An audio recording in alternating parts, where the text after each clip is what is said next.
The summer heat in Charleston pressed down like a heavy quilt, making the air thick with the scent of magnolia blossoms and salt drifting from the harbor. Inside the polished halls of the Whitmore mansion, the world seemed cooler, quieter, wrapped in the kind of wealth that muffled discomfort. Servants moved silently from room to room, carrying trays, dusting tables, polishing silver. Among them was Clara Johnson, a woman in her late 20s, whose dark eyes absorbed every detail while her hands worked tirelessly.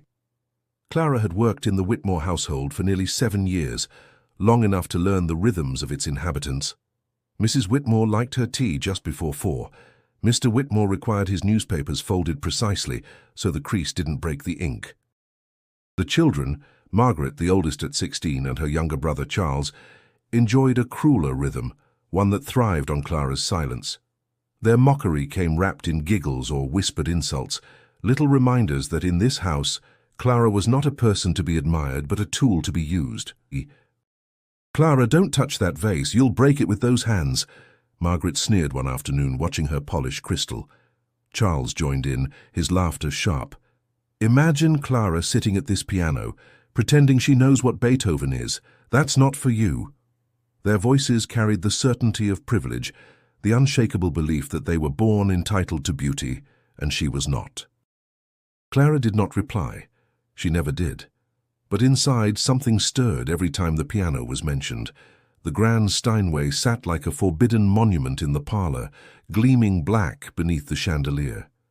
Clara had never touched it while anyone was present, though the temptation burned each time she passed. She knew every note that could emerge from it, because she had listened late at night, when the Whitmores left records spinning in the empty room. Beethoven, Chopin, Mozart, their music seeped into her bones until it lived in her. As she scrubbed the marble floors or carried trays into glittering dinner parties, melodies whispered through her mind. They gave her strength when the words of others tried to shrink her. They reminded her she was more than what they saw. Still, the mansion's walls were high, and Charleston itself was a place where lines were drawn thick. It was the early 1960s, and while change stirred across America, here traditions clung like ivy to brick. For Clara, dreams were dangerous things. Yet she carried one anyway, hidden like a flame in her chest. The flame flickered brighter on humid evenings when she returned to her small neighborhood across town. Her mother's church kept an old upright piano, its keys yellowed and uneven. But to Clara it was a lifeline. Alone in the quiet building, she let her fingers trace the notes she had memorized in secret. She played slowly, cautiously, yet with a hunger that surprised even her.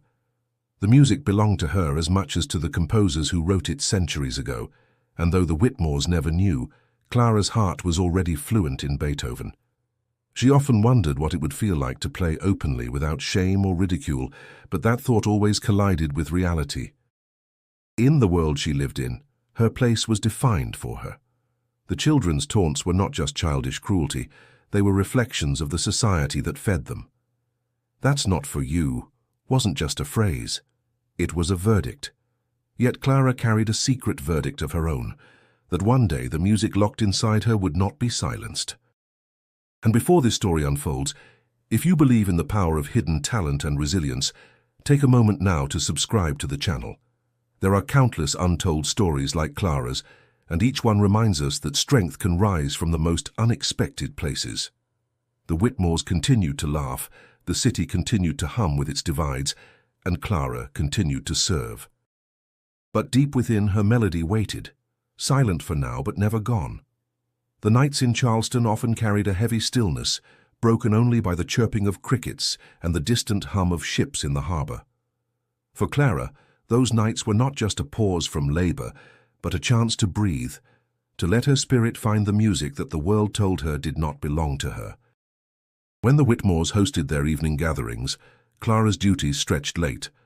After clearing tables, polishing glasses, and straightening chairs, she sometimes lingered near the parlor door, listening. The family's record player spun out symphonies as guests sipped bourbon and spoke of politics or business. Clara absorbed every note, memorizing the rises and falls as though her soul were recording them. She could not read sheet music, not in any formal sense, but her ear was sharp. Notes seemed to brand themselves into her memory. If Beethoven's sonatas played once, they lived inside her forever. It wasn't mere recognition. It was an intimate conversation, as if the composer's struggles reached across centuries and whispered directly to her. Clara's love for music had begun years earlier in her neighborhood church. The old upright piano stood against the wall, battered and out of tune, but to her it had been a revelation. She was barely 12 when she first pressed a key, startled by how a single sound could vibrate in her chest. From then on, every stolen moment near that instrument felt sacred. Now, as a grown woman, that same piano carried her secrets. After long days at the mansion, she often slipped into the church alone. The wooden pews smelled faintly of dust and candle wax, and the stained glass windows caught what little moonlight they could. In that quiet sanctuary, Clara let her fingers roam. At first, clumsy attempts, copying what she had memorized from records. But as the years passed, her hands grew confident. Though she knew her technique lacked polish, the passion was undeniable. She sometimes laughed at herself in disbelief. "What am I doing thinking I can play this music?" she whispered once, her voice echoing softly in the empty space. But the answer was always in the sound that followed. Music didn't mock her. It embraced her. Each chord reminded her that beauty wasn't confined to wealth or race. It was something anyone with a heart could feel. Her mother, tired from cleaning houses herself, once caught Clara sneaking home late. "Child, where have you been?" she asked, worry etched across her face. Clara hesitated before admitting she had been at the church piano again. Her mother sighed, shaking her head but with a softness in her eyes. "That music won't put food on the table. But if it keeps you alive inside, then don't you let it go." Clara never forgot those words. Still, she knew how dangerous dreams could be. To reveal her love for Beethoven in the Whitmore household would invite ridicule. Already the children teased her for daring to glance at the piano when she dusted it. "Do you even know what those black and white keys mean?" Charles once taunted. Clara only smiled faintly and returned to her chores, hiding the storm that brewed inside her. Every time their laughter cut through her, she went back to the church and pressed her fingers harder into the keys. The music became both refuge and rebellion. Each phrase of Beethoven's Moonlight Sonata felt like a declaration that she too was capable of depth, sorrow, and triumph. On nights when exhaustion nearly broke her, she would sit in silence before playing. Then, with a deep breath, her hands would move, and for those moments, the world's walls crumbled. She wasn't a maid. She wasn't someone defined by the limits others set. She was simply Clara, a woman with music living in her blood. And though no one else knew, she carried the certainty that this secret gift would one day demand to be heard. The Whitmore mansion sparkled with the kind of refinement Charleston society admired. Its marble floors and gilded mirrors reflected more than wealth. They reflected the order of things, the certainty of who belonged where. Clara knew this order all too well. For every task she performed carried a reminder that she was seen not as a woman with dreams, but as a servant to be kept in her place. One Saturday afternoon, the Whitmores hosted a gathering of neighbors and friends. The women wore pastel dresses that swayed like blossoms in the breeze, while the men spoke loudly about politics and business deals. Clara moved among them with practiced grace, balancing trays of lemonade, keeping her gaze low. It was in the parlor, however, where the most stinging blow landed. The Steinway sat polished and waiting, as always, and one of the guests, a tall man with silver hair and a booming voice, remarked on its beauty. "Nothing says refinement like a piano," he declared. Margaret, standing nearby, smirked and added, "Clara thinks she can play it." The words hung in the air, sharp and deliberate. Several guests chuckled, while one woman covered her mouth as if embarrassed to laugh too openly. Clara felt the blood rush to her cheeks but said nothing, focusing instead on adjusting the glasses on her tray. The silver-haired man leaned back, amused. "A maid playing Beethoven?" he said with mock astonishment. "That's a fine joke, child. Some things simply aren't meant for everyone." The laughter that followed seemed endless. Clara stood silent, her dignity wrapped tightly around her like armor. Inside, though, her chest burned with humiliation. The music she loved, the gift she carried, it was not just dismissed, it was ridiculed as impossible. Later that evening, as Clara cleared dishes in the kitchen, Margaret passed by again. Her voice was low but cutting. "Don't get ideas above your station. People like you don't belong with music like that." She tilted her head, satisfied, then walked away. Clara gripped a porcelain plate so tightly she feared it might break. The words echoed, not just Margaret's, but the echoes of a world that believed the same. Everywhere in Charleston, signs and unwritten rules told her where she could and couldn't go. The mocking in the parlor was merely an extension of that larger cage. And yet, as heavy as those words were, Clara felt something else pressing back from within her. Defiance. She remembered her mother's weary but encouraging eyes, remembered the nights when the piano at church carried her farther than her body had ever gone. Still, the weight was real. Each insult didn't merely bruise, it reminded her how fragile her secret dream was in a society eager to crush it. She wondered how long she could continue keeping her gift hidden, how long she could bear to be laughed at for daring to love something that others claimed wasn't hers to love. That night, as she walked home beneath the dim glow of street lamps, Clara replayed the scene in her mind. The laughter, the sneers, the way Margaret's words carried the authority of someone who had never been told no. The sound gnawed at her, yet in her heart, another sound grew louder. The steady rhythm of Beethoven's sonata, pulsing like a heartbeat she refused to silence. She whispered to herself, half in anger, half in determination, "One day they'll know. One day they'll hear." Charleston's humid night wrapped around her, carrying both the sting of prejudice and the stubborn spark of resistance.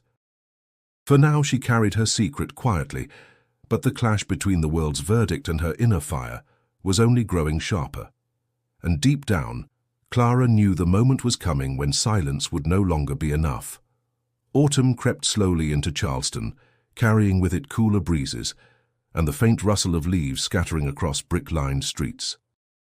For Clara, the change of season offered little relief. The weight of the Whitmores' ridicule still pressed on her chest, replaying in her mind whenever she walked past the polished Steinway. The humiliation lingered like a bruise, yet beneath it, the spark of her secret remained alive. It was during an early morning chore in the garden that Clara first noticed Mr. Whittaker watching her. The elderly gardener moved slower than he once had, his back bent from years of labor, his hands roughened by soil and sun. He was nearly 70, but his eyes carried a quiet wisdom that years of hard living had not dimmed. Clara respected him. He was one of the few in the household who treated her not as invisible labor, but as a fellow human being. As she clipped roses for the parlor vase, Mr. Whittaker leaned on his rake. "You carry something heavy, girl," he said softly, careful to keep his voice low. Clara looked up, startled. "I don't know what you mean." He gave a knowing smile. "I've worked long enough to see when somebody's carrying more than just trays and linens. You've got a fire in you." "It shows in your eyes." Clara hesitated, unsure whether to dismiss his words or to trust them. Finally, she admitted, "Sometimes I hear music, not just hear it. I feel it, like it belongs to me, even if everyone says it doesn't." Whittaker's smile widened, though it was tinged with sadness. "They'll always tell you what's not yours. They told me the same when I wanted to learn carpentry instead of staying in the fields. But talent don't ask for permission. It just lives inside you, whether folks like it or not." His words struck deep. Clara felt her throat tighten, and for the first time she allowed herself to voice what she had never dared say aloud in the mansion. "I play, Mr. Whittaker. Not here, not on that grand piano in the parlor, but at the church when no one's around. I play what I hear. Sometimes Beethoven, sometimes Chopin. I don't know if I play it right, but I play it all the same." The old gardener's eyes softened. "Beethoven, you say? Lord, child, that's no small thing. Don't you hide it from yourself, even if you got to hide it from them. A gift like that, it'll tear you up if you lock it away too long." Clara felt a warmth spread through her chest at his understanding. For so long, the music had been her private refuge, something she dared not share. Now someone had finally heard her confession and didn't laugh, didn't mock. Instead, he believed her. As the days passed, Whitaker found reasons to linger near Clara during her chores. He spoke to her not just about plants and soil, but about resilience. "The world'll weigh you down with chains, but you got to decide if you'll let them stay," he told her once while pruning the hedges. "Chains can break, Clara, sometimes slow, sometimes all at once. But they break." Clara listened, treasuring each word. She began to see Whitaker not just as a gardener, but as a mirror of endurance. He had lived his whole life under the same shadows she now felt, yet he carried himself with quiet dignity, as though his worth could not be taken from him. The Whitmores still mocked. The piano still stood gleaming and forbidden. But with Whitaker's encouragement, Clara felt less alone. For the first time, the thought of sharing her gift with someone beyond herself did not seem impossible. And though she didn't yet know how, she sensed that the path forward would not be one she walked in silence forever. The Whitmore mansion felt unusually still on the afternoon Clara finally dared to do it. The family had gone into town, leaving her behind to dust, polish, and keep the place in order. The silence pressed on her ears, broken only by the ticking of the grandfather clock in the hallway and the distant hum of cicadas outside. She moved carefully through the parlor, cloth in hand, her eyes drawn again and again to the grand Steinway. Its polished black surface glistened in the sunlight pouring through the tall windows. Clara had dusted it countless times, running her cloth lightly over the keys without ever pressing down, treating it as though it were a sacred object forbidden to her touch. But that day the temptation became too much. She paused, glancing at the door, as if the walls themselves might betray her. Her heart beat fast, thumping in her chest louder than the clock. Finally she whispered almost to herself, "Just one note." Her fingers hovered, trembling, before pressing gently on a key. The sound rang out pure and strong, filling the room like a sudden confession. Clara froze, listening. It felt both terrifying and liberating, as though she had crossed an invisible line. The room did not collapse. No one came storming in to accuse her. She pressed another key, then another, and soon her hands moved with growing certainty. The melodies she had memorized for years flowed back, each note guiding her like an old friend. She began Beethoven's Moonlight Sonata, the opening chords soft and hesitant at first, then swelling with confidence. Her chest lifted with every sound. This wasn't the old upright piano at church, its keys stiff and uneven. This was smooth, resonant, alive. The Steinway seemed to respond to her touch, magnifying the emotions she carried inside. For the first time in her life, she wasn't imagining how it might feel. She was living it. Clara closed her eyes and let the music fill her. Memories bled into each note. Her mother's weary voice, Margaret's mocking laughter, Whitaker's quiet encouragement. All of it poured out through her hands, as if Beethoven himself had carved a space for her to exist beyond the chains of the world outside. So lost was she in the music that she didn't notice the soft creak of the parlor door. Margaret stood there, her hand still on the knob, eyes wide in disbelief. For a moment she said nothing, her lips parted as though she wasn't sure what she was seeing. Clara, unaware, continued to play, her face calm, almost radiant in concentration. The notes swelled, carrying her higher, until finally she struck the last chord. It lingered, resonating against the high ceilings, before fading into silence. Only then did Clara open her eyes and see Margaret staring. Her heart sank like a stone. Margaret blinked, then let out a sharp laugh. "Well, isn't that something?" she said, her tone dripping with sarcasm. "The maid pretending she's a pianist. Do you really think you belong at this piano?" Clara rose quickly, her hands trembling. "I didn't mean—" "Oh, I think you did," Margaret cut her off. "Father will find this hilarious. Beethoven by heart, is it? What a performance!" Her mocking smile was worse than outright anger. Clara felt exposed, stripped of the private joy she had dared to taste. Without another word, she picked up her cloth and hurried from the room. The echo of her own music now twisted by Margaret's laughter. But even as shame burned in her cheeks, a single truth remained. She had played. The sound was real, undeniable. And though Margaret's scorn tried to smother it, the memory of those keys beneath her fingers, refused to disappear. The days following Clara's stolen moment at the Steinway felt heavier than usual. Margaret had not spoken of it immediately, but her silence was not mercy. It was calculation. Clara knew the girl's smirk too well, the way she stored insults like knives waiting for the right moment to cut. Her fears proved right at the next Sunday dinner. The Whitmores' long table was set with china and polished silver. The family gathered, while Clara moved quietly, pouring water and serving roasted chicken. Conversation drifted between Mr. Whitmore's business ventures and Mrs. Whitmore's complaints about the heat. Then Margaret struck. "Father," she said suddenly, her tone light but her eyes sharp, "you'll never guess what I saw this week. Clara thinks she's a pianist now." The room went still for a beat before Charles burst into laughter. "What? Our Clara? Playing Beethoven?" Mrs. Whitmore raised her brows, looking half amused, half annoyed. "Margaret, don't exaggerate." "I'm not," Margaret insisted, her smile cruel. "I walked in on her sitting at the Steinway like she was some grand lady, and she was playing. Moonlight Sonata, I think, or trying to." Mr. Whitmore leaned back, cigar in hand. His chuckle was deep, dismissive. "Well, isn't that rich?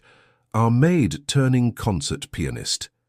The table erupted in laughter, sharp and cutting.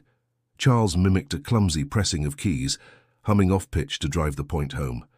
Margaret laughed hardest of all, eyes never leaving Clara's face. Clara stood still, the pitcher of water heavy in her hands. She kept her head bowed, but her cheeks burned as though fire spread beneath her skin. Every laugh echoed the same message she had heard all her life. "That's not for you." Mrs. Whitmore waved her hand as though dismissing a foolish child. "Clara, let's not have any more of this nonsense. Your duties are in the kitchen, not at the piano." Clara nodded, her voice caught in her throat. "Yes, ma'am." She left the dining room as quickly as dignity would allow, placing the pitcher down in the kitchen with trembling hands. Alone at last, her chest heaved, though no tears came. The humiliation cut deeper than anger could reach. It wasn't just that they had laughed. It was that they had made her love for music seem ridiculous, something unworthy of her existence. Later that night, Margaret found her in the hallway, her voice dripping with satisfaction. "Did you enjoy your concert debut, Clara? You should have seen your face. Maybe you should stick to scrubbing floors, it suits you better." Clara swallowed her words, forcing herself to remain calm. Replying would only feed Margaret's cruelty. She lowered her gaze and walked past, though her fists clenched so tight, her nails pressed into her palms. Back in her small room that evening, Clara sat on her cot staring at her hands. These hands that polished silver, carried trays, scrubbed floors, yet also knew the language of Beethoven. She whispered into the quiet, as if reminding herself of something the world was trying to erase. It was real. I played it. I felt it. But even her whispered defiance trembled beneath the weight of shame. Could music that lived so fiercely in her heart ever survive the constant humiliation outside it? She feared it might not. And still, as she lay down, exhausted, the notes returned in her mind. The melody rose stubbornly against the echoes of laughter. She clung to it like a lifeline because if she let go there would be nothing left. The Whitmores believed they had reminded her of her place. Yet Clara knew the truth, that shame could wound her, but it could not silence what lived inside her. The week after Margaret's cruel revelation dragged on like a punishment. Clara performed her duties with her usual quiet efficiency, but her spirit felt bruised. Every laugh from the Whitmores echoed in her mind, replaying the humiliation until it seemed carved into her very skin. Still, when she returned home at night, she found her way to the church piano. There in the empty sanctuary, she pressed the keys harder than before, determined to prove to herself that the beauty she had touched was real, no matter who tried to deny it. One evening, as she finished a fragment of Beethoven, she noticed the faint sound of footsteps behind her. Startled, Clara turned, ready to apologize for trespassing, but it was Mr. Whittaker, leaning on his cane in the doorway, his eyes kind. "Don't stop on my account," he said. Clara flushed, embarrassed. "I didn't know anyone else was here." Whittaker gave a slow nod. "I figured you came here often." The way you look at that mansion piano, well, I could tell music was more than dusting keys for you. Clara lowered her gaze. It's nothing. Just something I hear and try to play. Whitaker stepped closer, his voice steady. That wasn't nothing, Clara. That was music. Real music. Her chest tightened at his words, the validation she had longed for. But before she could reply, he added, I know someone you should meet. An old friend of mine, Miss Eleanor. Clara frowned slightly. Who is she? A piano teacher, Whitaker explained. Retired now, but once she was well respected. She taught children of the wealthy families around here, back when her health was better. She lives alone these days, keeps to herself. But she has an ear for talent, and I reckon she'd see what I just saw. Clara shook her head quickly, panic rising. No, I couldn't. I've never had lessons, never read music proper. And besides, people like her, people like them, they'd only laugh, the way the Whitmores did. Whitaker's eyes hardened, though his voice stayed gentle. Child, I've lived too long to waste words. You got something worth sharing. Don't let fear keep you from the one chance you might get. The silence stretched between them, heavy with Clara's doubts. Yet she saw the sincerity in his face, the belief he had in her. For years, she had carried this dream alone, keeping it buried in secrecy. Now here was someone offering her a path, a door she had never imagined could open. Finally, she whispered, What if I fail? Whitaker gave a faint smile. Then you fail trying. But you won't. I've seen enough to know that much. The next afternoon, after her shift, Clara followed Whitaker's directions through quieter streets until she reached a modest wooden house with peeling paint and a porch that sagged slightly under its own weight. She almost turned back twice, fear twisting her stomach, but Whitaker's words pushed her forward. Miss Eleanor opened the door herself. She was a thin woman in her late 60s, her grey hair pulled into a bun, her sharp eyes softened only by the lines of age around them. She looked Clara up and down before glancing at Whitaker. This the girl? She asked. Whitaker nodded. This is her. Eleanor stepped aside, gesturing to a piano in the corner of the small living room. Its wood was worn, but the keys gleamed. Well then, she said briskly, show me. Clara's hands shook as she sat, the weight of Eleanor's stare pressing on her. For a moment doubt nearly paralyzed her, but then she placed her fingers on the keys, and the first notes of Beethoven rose into the air. Her heart pounded, but her memory guided her, and soon the melody unfolded. When the last chord faded, she looked up, breathless. Eleanor said nothing for a long moment, her face unreadable. Finally she murmured, rough, untrained. But my God, there's fire in you. For the first time, Clara felt that the dream she had guarded in silence might just have found a place to grow. Clara's visits to Miss Eleanor's modest home began quietly. Like whispered secrets passed from one heart to another. After long shifts at the Whitmores' mansion, she walked through the dusky streets, her feet aching, her uniform carrying the scent of polish and soap. Yet each step toward Eleanor's door carried a different kind of energy, a flicker of hope mixed with fear. The first lessons were humbling. Eleanor sat beside her at the piano, sharp and unsparing in her criticism. Your fingers are stiff, she said, tapping Clara's hand with a thin stick she used for guidance. Loosen them. Music isn't brute force, it's balance. Clara tried again, fumbling with the scales Eleanor had assigned. Sweat gathered at her temples, both from exhaustion and the weight of Eleanor's unwavering stare. She had never been corrected in this way, never forced to slow down and confront what she didn't know. I've only ever played by ear, Clara admitted once, frustration heavy in her voice. I don't know how to read the notes, not properly. Eleanor leaned back, her expression softening just a little. Your ear is a gift, but gifts must be trained, Clara. Raw passion can carry you far, but discipline, that's what separates the dreamer from the musician. If you're serious, you'll endure the grind. And Clara was serious. She showed up again and again, even when her body begged her to rest. By day, she carried trays, scrubbed marble, and endured Margaret's taunts. By night, she practiced scales, finger exercises, and careful repetitions of passages she once played only by memory. There were nights when she almost fell asleep on the keys, her hands aching. More than once she whispered to herself, "You're foolish to think you can do this." But then she would hear Eleanor's voice, stern yet unwavering. "Don't stop. Every hour you play is one less chain on your back." Whitaker often checked in, sometimes waiting on the porch to escort her home after a late practice. "How's the old lady treating you?" he teased once. "She's harder than a preacher with no patience," Clara replied, smiling tiredly. "That's how you know she sees something worth shaping," Whitaker said, his tone warm with pride. Despite the exhaustion, Clara began to notice changes.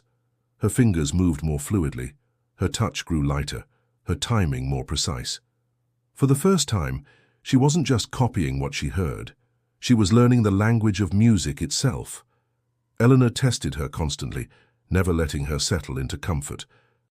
"Play that passage again," she ordered again and again, until Clara's hands obeyed without hesitation.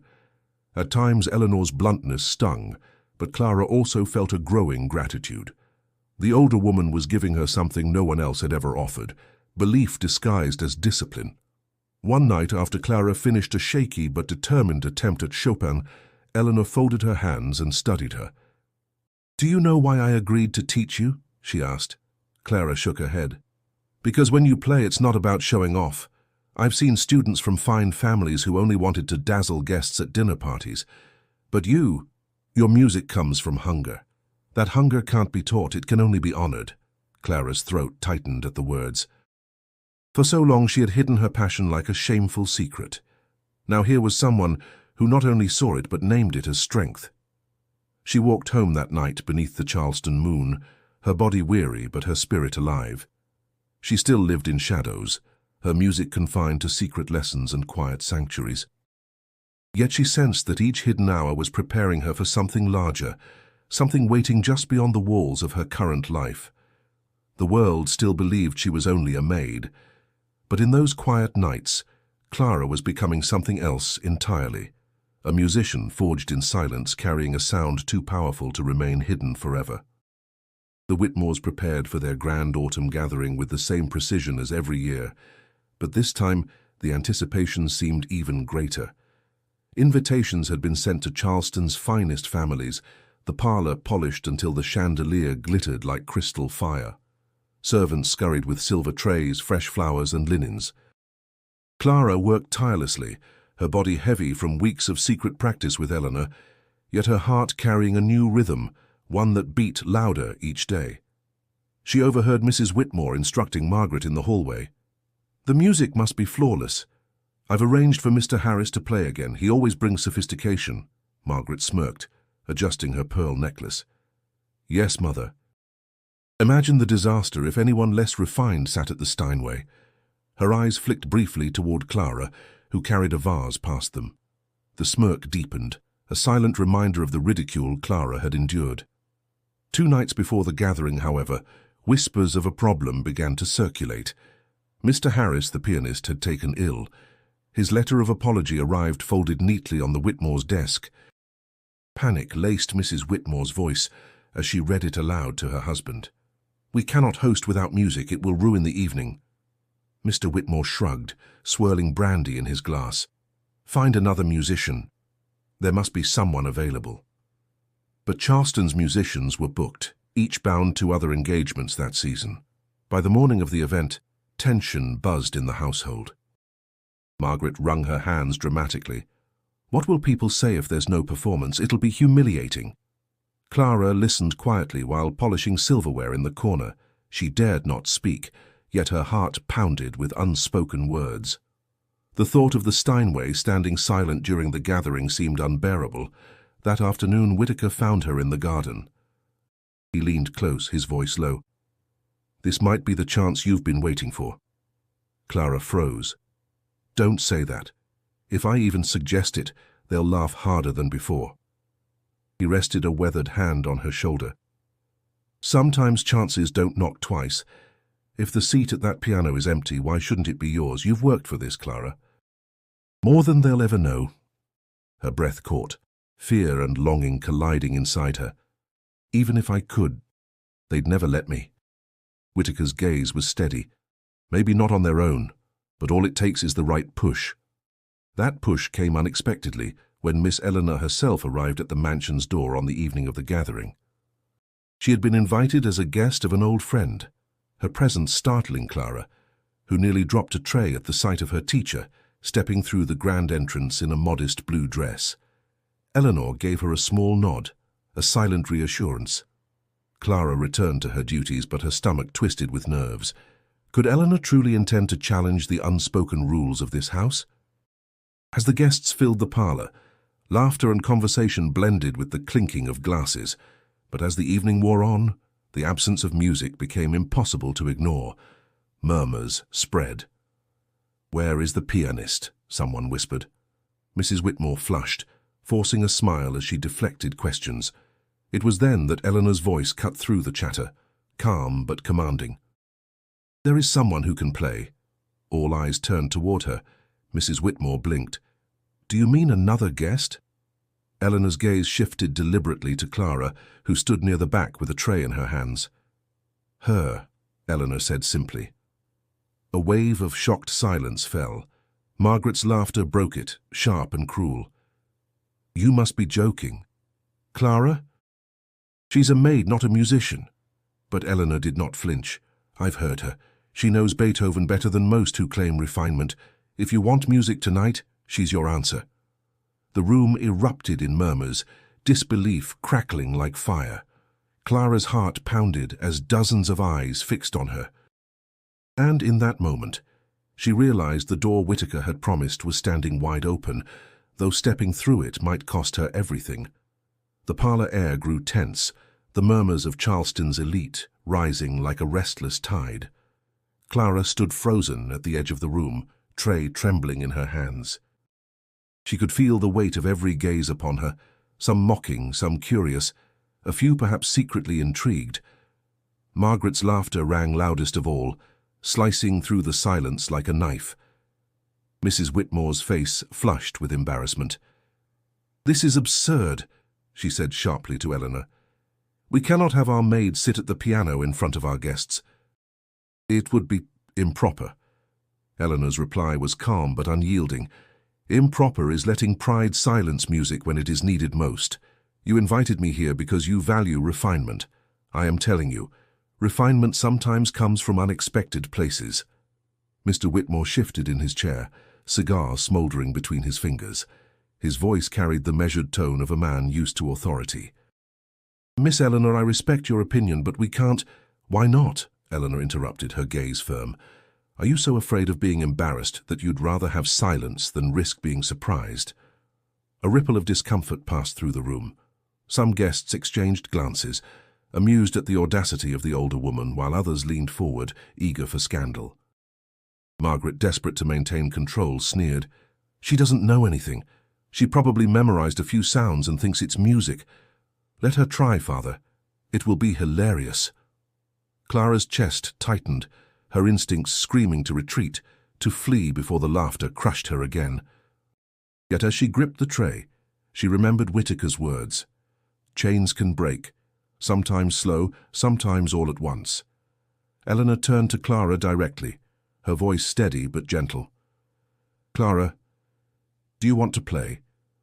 The room seemed to contract, the air thick around her. Clara's throat felt dry, but she managed to whisper, "Yes." Gasps echoed. Mrs. Whitmore nearly dropped her glass. "You dare," she began, but Mr. Whitmore raised a hand, silencing her. His eyes narrowed as he studied Clara, as though weighing whether this spectacle might serve as entertainment rather than disgrace. "Very well," he said at last, his lips curling into a half-smile. "If the maid believes she can play, let her. Let's see what amusement she provides." The laughter resumed, this time sharper, a chorus of disbelief disguised as indulgence. Margaret clapped her hands once, mocking. "Oh, this will be grand. Our Clara, the pianist." Clara set the tray down, her hands trembling as she stepped forward. Each step felt heavier than the last, yet also carried a strange clarity, as though the decision had already been made the moment Eleanor had spoken her name. She reached the Steinway, its polished surface gleaming under the chandelier. The same piano that had been forbidden to her now stood waiting, not as a symbol of exclusion, but as a test she could not avoid. Sliding onto the bench, she let her fingers rest lightly on the cool keys. Her reflection glimmered faintly in the black lacquer, reminding her of who she was. Not a guest, not a Whitmore, not someone they would ever expect to see here. Just Clara Johnson, a maid who carried music in her soul. Behind her, Margaret's voice cut again. "Well, go on then. Show us your miracle." The guests chuckled. Clara inhaled deeply, closing her eyes for a moment. She thought of her mother's tired encouragement, of Whitaker's steady faith, of Eleanor's sharp but unwavering guidance. Most of all, she thought of the countless nights in the church, the way the music had carried her through humiliation and exhaustion. When she opened her eyes again, her hands were steady. The room was still, anticipation tinged with cruelty. Yet for Clara the noise had already faded. There was only the piano, waiting, and she was ready to play. The hush that fell over the parlour was suffocating. Clara could hear the faint clink of a glass being set down, the shuffle of silk dresses as guests leaned forward, eager to witness her stumble. Every part of her body trembled, but she pressed her feet firmly to the floor, grounding herself as her fingers hovered above the keys. For a moment, doubt surged again. The mocking laughter, the sneers, the reminders of her place, all of it pressed on her chest like a weight she could not bear. She almost rose from the bench, ready to flee. But then Eleanor's calm, steady voice echoed in her memory. "Your hunger is your strength, don't let them silence it." Clara closed her eyes and inhaled slowly. She let the chatter fade, let the walls of the mansion disappear. She pictured the church, its dusty pews, the moonlight streaming through colored glass, the piano that had carried her secret for years. When she opened her eyes again, the Steinway no longer looked like a monument of exclusion. It looked like an ally waiting to be awakened. Her hands touched down gently, striking the opening notes of Beethoven's Moonlight Sonata. At first, her touch was hesitant, the sound soft as though she were testing the air. A few guests chuckled under their breath.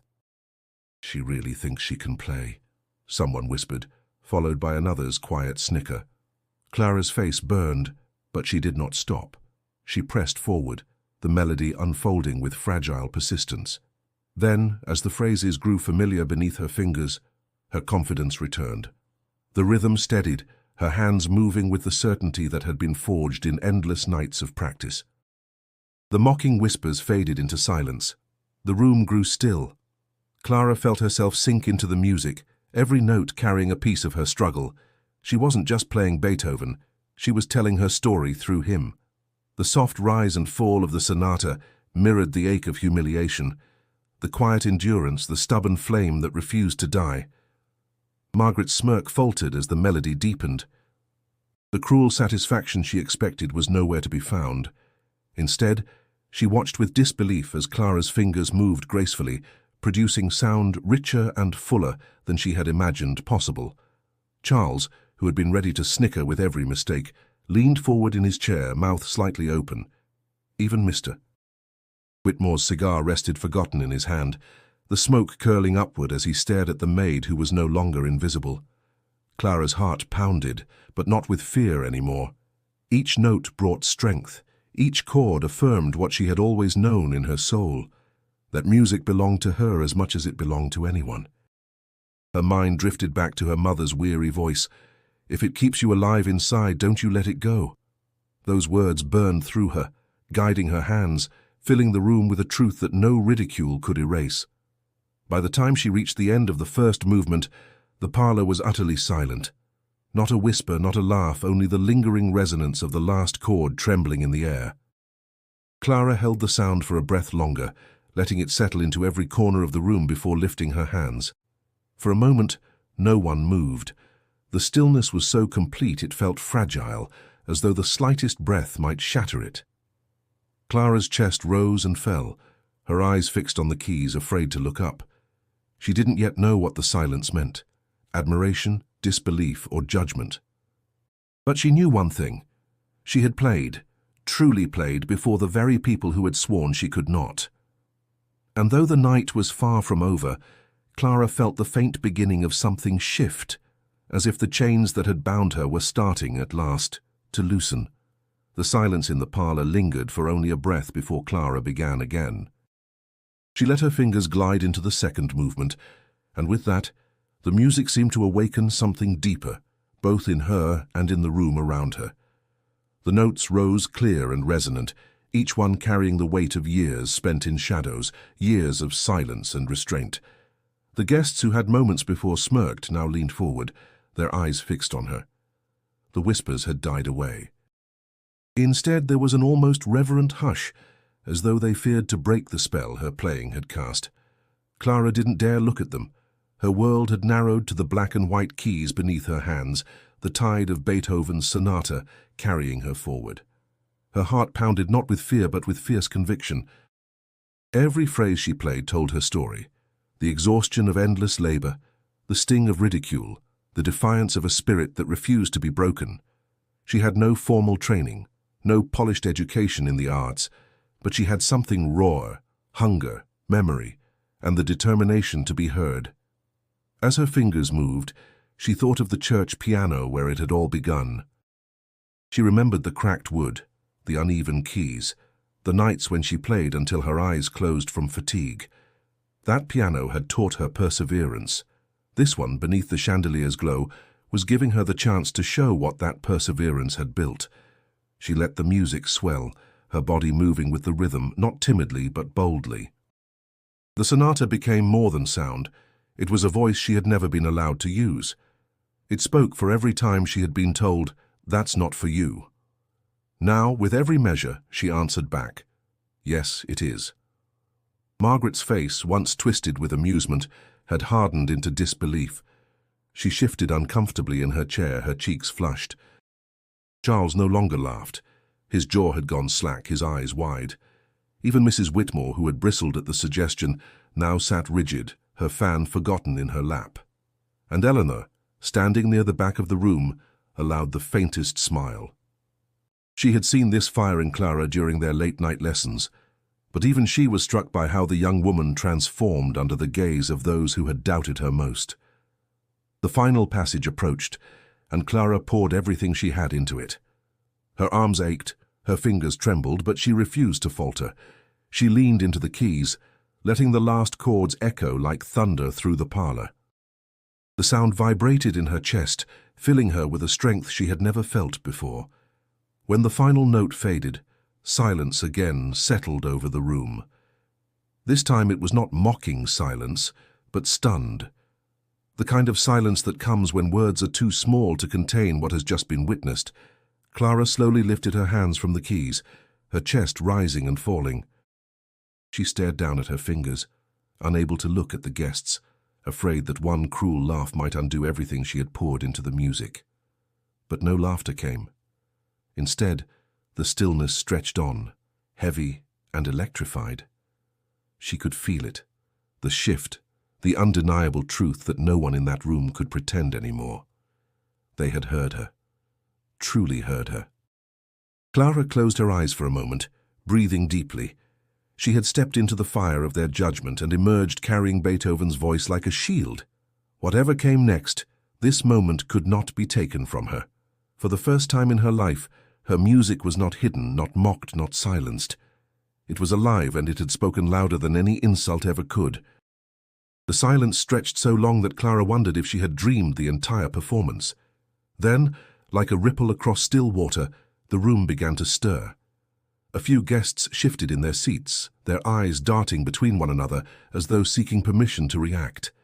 The air was heavy with disbelief. Mr. Whitmore broke it first with a short, uneasy chuckle. "Well," he said, voice tight around his cigar, "that was unexpected." His words hovered in the air, not quite praise, not quite dismissal. From the far side of the room, a woman in a lavender dress leaned forward. Her voice carried a hint of awe. "She played it perfectly, without sheet music. I've never seen such memory." Her husband muttered, "A trick of the ear, perhaps." "Anyone can memorize a tune." "No," Eleanor said firmly, her voice cutting through the murmurs. "That was not a parlour trick. That was artistry." Margaret bristled, Her cheeks flushed crimson. "It was nothing more than practice," she snapped. She probably rehearsed those notes over and over until she could mimic them. "That's not the same as true talent." Clara stood quietly by the piano, hands folded in her lap.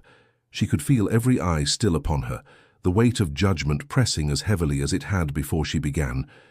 Yet this time it was different. The laughter had died. The certainty that she did not belong had cracked. Charles spoke next, though his voice lacked the sharpness it once carried. "So you really memorized all that, without lessons?" His question was genuine, tinged with something Clara had never heard from him before. Respect.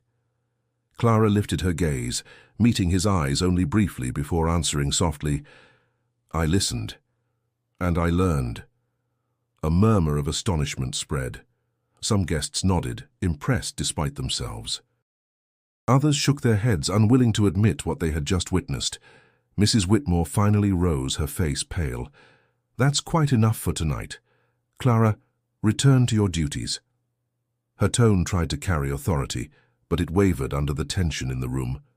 Clara bowed her head, murmured, "Yes, ma'am," and stepped away from the piano.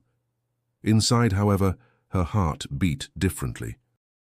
She had walked into their ridicule and answered not with words but with music, and the silence that followed had been her victory. As she slipped into the hallway, Whitaker was waiting. He gave her a nod, his eyes shining with pride. "You did it, girl," he whispered. "You showed them." Clara allowed herself a small smile. "For a moment I think they believed." "They didn't just believe," Whitaker said quietly. "They heard you, and once a truth is heard, it can't be forgotten." Back in the parlor, the guests continued their quiet debates. Some clung to disbelief, insisting what they'd heard was a trick, while others defended the performance, pointing out the grace and precision in her playing.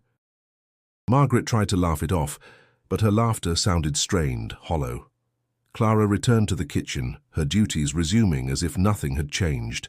She wiped counters, carried trays, and polished silver, yet each task felt lighter. She no longer carried her secret in silence. For one evening, her music had spoken louder than their scorn. When the last guest departed and the mansion finally fell quiet, Clara lingered in the parlor alone. The Steinway gleamed in the moonlight, and she let her hand rest gently on its surface. She whispered, "Thank you," not to the piano, but to the music itself, for refusing to abandon her. The night had not erased prejudice, nor had it transformed the Whitmores into champions of her gift. But it had cracked something open, and in that crack, Clara felt the first breath of freedom. The days after Clara's performance passed slowly, and the mansion returned to its usual rhythm. But something had changed. The Whitmores no longer looked at her with the same casual disregard. There was a shift, subtle at first, but undeniable. Mr. Whitmore no longer sneered when she entered a room, and Mrs. Whitmore, though still distant, no longer barked orders with the same cutting edge. Even Margaret's sharp words seemed to soften, though her disdain never fully disappeared. The biggest change, though, was that Clara had been invited to play at the Whitmores' next gathering. It came one evening, a week after the event, when Clara was polishing the silver in the parlor. Mrs. Whitmore entered with a tight smile, her expression carefully neutral. "Clara," she said, her voice cool, "we have another gathering in 2 weeks. I expect you to play again." Clara's heart skipped. The sting of being called to perform once more in front of the same people who had mocked her just days before was almost too much to bear, but she kept her voice steady. "Yes, ma'am. I'll be ready." But inside, Clara was already fighting the surge of nerves. The Whitmores may have changed their tone, but the fear of judgment still lingered like a shadow. Yet there was something else there, too, something she hadn't expected, a glimmer of pride. She had played for them, and it had changed something. It wasn't just about the Whitmores' recognition, but about her own growth. She no longer saw herself as a maid confined to the edges of the house, hiding her gift. She was Clara, a woman who had played Beethoven in front of the very people who had once told her music wasn't for her. Over the next week, Clara practiced more than she ever had before, her fingers dancing over the keys with the fluidity that Eleanor had taught her. Each note felt sharper, more alive, and the music seemed to carry her farther from the old limits that had once bound her. But it was also different now. Her practice was no longer for survival or to prove herself. It was for herself, a journey she had begun, but was only just beginning to understand. One afternoon, as she practiced at Miss Eleanor's home, Eleanor watched from the doorway. "You've improved," she said simply, her tone reflecting approval. "You'll play like a woman with the world at her feet if you let yourself." Clara smiled, her hands pausing over the keys. "Sometimes it feels like I'm still trying to catch up with the world." Eleanor chuckled softly. "The world can wait. It's you who needs to catch up with yourself." Those words stayed with Clara long after she had left Eleanor's house. Catch up with myself. It was strange, but in that moment it felt like the first real step toward her future. The world around her might never fully accept her gift, but she was starting to believe in it for herself. When the day of the Whitmore gathering arrived, Clara stood in front of the mirror in the small servants' quarters, her reflection unfamiliar in her Sunday best. She wore a dress that was modest but elegant. Her uniform for this performance was her own, no longer the one she wore as a servant. The reflection staring back at her was one she hadn't fully recognized before, but now she saw her own strength in it. She stepped into the parlor once again, the piano waiting before her like an old friend, and the Whitmores, their guests and their expectations, all gathered to watch.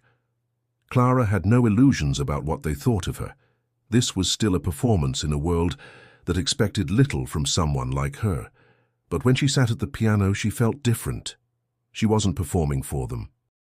She wasn't even performing for anyone but herself. This time she played with a quiet confidence, the sound of Beethoven's Moonlight Sonata wrapping the room in the glow of something she had claimed, something that was no longer theirs to dismiss. The guests sat in hushed silence, some of them now truly listening. Margaret's eyes lingered on her, and for the first time, Clara didn't flinch. The final note of Clara's performance lingered in the room like the last breath of a storm, hanging on the air just long enough for the silence to grow thick with expectation. She slowly removed her hands from the piano keys, her fingers trembling slightly but steady, grounded by something deeper than the music itself. The Whitmore guests were still. Not a sound emerged for a moment, and Clara could feel their eyes on her, not in ridicule but in something different now. Curiosity, perhaps even respect. Margaret's earlier sneers had faded into a tight, unreadable expression. The smugness had softened. Clara lifted her chin, feeling her heart race with the weight of what she had just done. She stood up from the piano, still unsure of what the next moment might hold. She had stepped through that door they had kept closed to her for so long. She had dared to be seen, and now she could not retreat. Mr. Whitmore was the first to break the silence. He leaned forward, his voice deep but no longer dismissive. "Well," he said slowly, his gaze fixed on Clara, "that was surprising." "Surprising?" Margaret's voice cut in sharply, her earlier sarcasm replaced by a strange flatness. "It was beautiful. You played beautifully, Clara." Clara didn't know how to respond. Her emotions tangled together, but all she could do was nod, her lips trembling in the effort to hold back the overwhelming wave of relief and joy. Mrs. Whitmore sat with her hands folded in her lap, still composed, though her eyes softened when they met Clara's. "You've shown us something we didn't expect," she said quietly. "It seems I underestimated you." Clara's breath caught. The words spoken by Mrs. Whitmore were as unexpected as the performance itself. But there was something more, something Clara recognized in the tone of the admission. It was not just acknowledgement. It was a crack in the facade they had built around her, around the world that had kept her place defined. "Thank you," Clara said, her voice steady. She wasn't just thanking Mrs. Whitmore for her words. She was thanking herself for standing before them, for no longer being ashamed of what she carried inside her. As the evening wore on, the guests mingled, but the conversation had shifted. There were still whispers, but they were different now, wondering, intrigued, admiring. It was clear that Clara's performance had unsettled something in the room, a quiet recognition that talent could not be defined by race or class or status. When the guests had finally departed, Clara went to the parlor window, her reflection staring back at her. She could see herself now, not as the maid who hid her dreams, but as the woman who had fought for them.